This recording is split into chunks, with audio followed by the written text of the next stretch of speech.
ಆತ್ಮೀಯ H16 news ಅರ್ಥಾತ್ ಥೇ ಸೀತಾರಾಮ್ ನ್ಯೂಸದ ವೀಕ್ಷಕರೇ, ನಾನು ನಿಮ್ಮವ ಎಂ ಆಯುಧ ಮಲ್ಲಪ್ಪ ಜೊತೆ ಅವರು.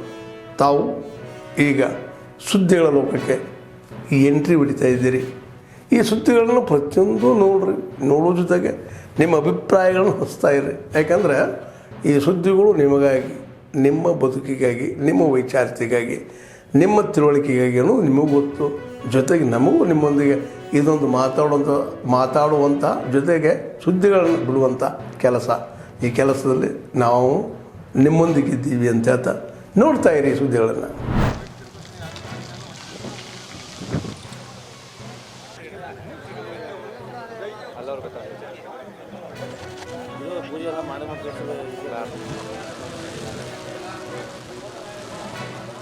ರಾಮ ತೆಗೆದು ಪರವಾಗಿಲ್ಲ, ಮಧ್ಯಮ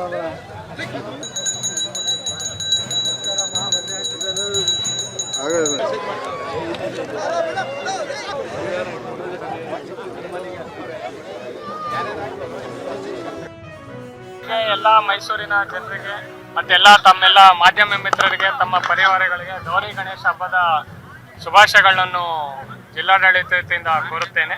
ಎಲ್ಲರಿಗೂ ದೇವರ ಆಶೀರ್ವಾದ ಮಾಡಿ ಎಲ್ಲರ ಸುಖ ಸಂತೋಷ ಆರೋಗ್ಯದಿಂದ ಇರಲಿ ಅಂತ ಹಾರೈಸುತ್ತೇನೆ.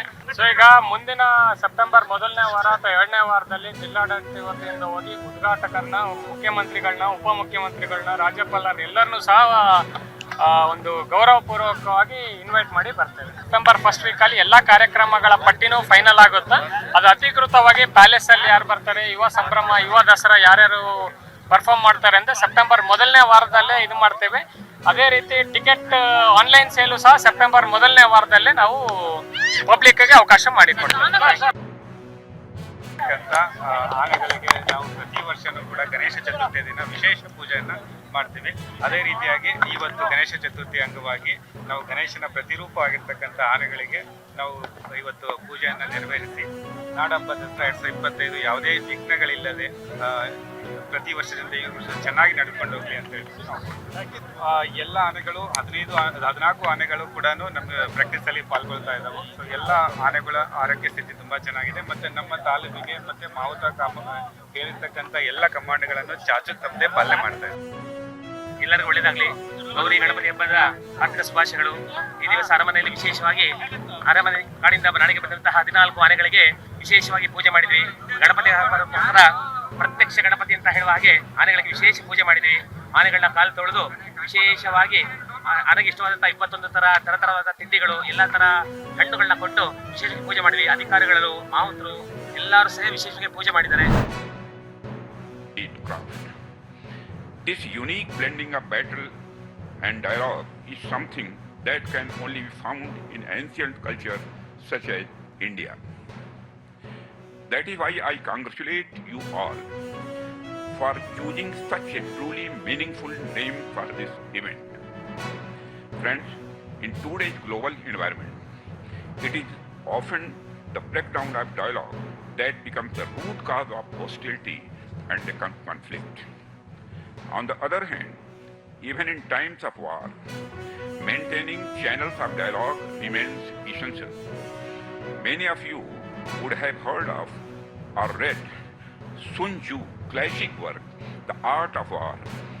In that book, Sun Tzu writes, "In war, prepare for peace, and in peace, prepare for war." This shows that from ancient times across the world, war and dialogue have complemented each other. It is therefore a matter of deep satisfaction for me to be present at this Ran Samvad organized through the joint initiative of our tri-services.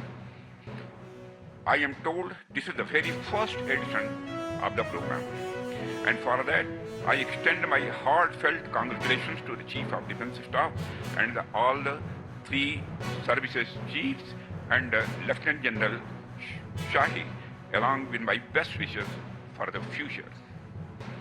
Friends, when it comes to dialogue, our Indian philosophical thought accords dialogues a very high place. History bears witness that in our tradition, exchange of ideas and thoughts has never been confined merely to the realm of diplomacy, but has also been an integral part of our cultural development. तो संपूर्ण हिंदू समाज को संगठित करने के अपने लक्ष्य को पाने तक सतत चलते रहना है, और चलते रहना है किस तरीके से, तो तरीका मैंने बताया, 4 शब्दों में उसका वर्णन भी होता है, मैत्री, करुणा, मुदिता, उपेक्षा। जो सज्जन लोग हैं उनसे मैत्री करना, जो हमारे प्रति सज्जनता नहीं बरतते उनकी उपेक्षा करना। कुछ अच्छा होता है, किसी ने भी किया हो, अपने विचार का समर्थक हो न हो, विरोधी भी हो, लेकिन अच्छा करता है, इस प्रकार से ये काम चलता है। और ये काम करते समय जैसा मैंने कहा, स्वयंसेवकों को मिलता कुछ नहीं, संघ में इंसेंटिव नहीं है, डिसइंसेंटिव्स बहुत सारे हैं। जब पूछते हैं लोग कि आपको क्या मिलेगा संघ में आके हमको क्या मिलेगा, तो मैं तो सीधा जवाब देता हूं, तुमको कुछ नहीं मिलेगा, तुम्हारे जो पास है वो भी चला जाएगा। हिम्मत है तो करो, हिम्मत वालों का काम है। लेकिन स्वयंसेवक कर रहे हैं, और इसलिए करते हैं कि ऐसी निस्वार्थ सेवा समाज की करने के कारण उनको जो जीवन में एक सार्थकता प्राप्त होती है, उसका उनको आनंद होता है।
ಆತ್ಮೀಯರೇ, ಎಲ್ಲ ಸುದ್ದಿಗಳನ್ನು ನೋಡಿದ್ರಲ್ಲ, ಏನು ಅನಿಸ್ತು ನಿಮಗೆ?